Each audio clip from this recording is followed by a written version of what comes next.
Hi friends, అందరికీ customer మన దగ్గరికి కొన్ని ఫ్యాబ్రిక్స్ని అయితే తీసుకొచ్చారండి. చూడండి, ఇవి ఒక్కొక్కటి ఒక్కొక్క క్లాత్ ఒక్కొక్క మోడల్లో ఉన్నాయన్నమాట. తనైతే ఈ ఫ్యాబ్రిక్ని బట్టి దేనికి ఏది బాగుంటుందో అది నువ్వే చూసి స్టిచ్చింగ్ చేసేయమని చెప్పింది.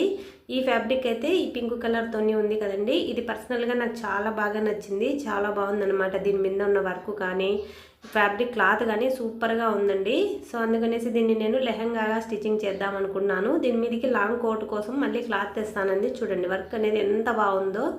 కోట్ కోసం సపరేట్ క్లాత్ తెస్తాననింది. ఫస్ట్ అయితే నేను లెహంగానైతే స్టిచ్ చేస్తానని చెప్పాను దీంతో. సో ఇది అని కోట్ కోసం అని తెచ్చిందండి. ఇది చూడండి, కట్ వర్క్తోని ఇలా మెత్తగా ఉందన్నమాట క్లాత్. కోట్ వేసుకున్నా కానీ లుక్ అనేది అంత బాగుండదు అని చెప్తే సరేలేని దుప్పటాగా ఉంచేసుకుంటారు కదండి. కోట్ కోసం అయితే లాంగ్ కోట్ కోసం సపరేట్గా మెటీరియల్ క్లాత్ తెస్తానని చెప్పింది. అంత లోపల మనం ఇవన్నీ స్టిచ్చింగ్ చేసేయాలన్నమాట. ఇది వచ్చేసి స్పేస్ సిల్క్తోని వర్క్ వచ్చిన క్లాత్ అండి. ఇది వచ్చేసి 3 మీటర్స్ ఉంది.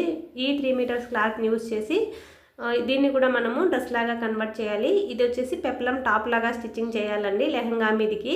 సో ఈ క్లాత్స్ దీనికి లైనింగ్ కూడా తనైతే తీసుకొచ్చింది. ఇవి ఎలా నేను స్టిచ్చింగ్ చేశాను అనేది తర్వాత వీడియోలో పోస్ట్ చేస్తానండి. ఇదండి వీడియో నచ్చితే లైక్ చేయండి. మరిన్ని వీడియోస్ కోసం ఛానల్ని సబ్స్క్రైబ్ చేసుకోండి. Thank you for watching.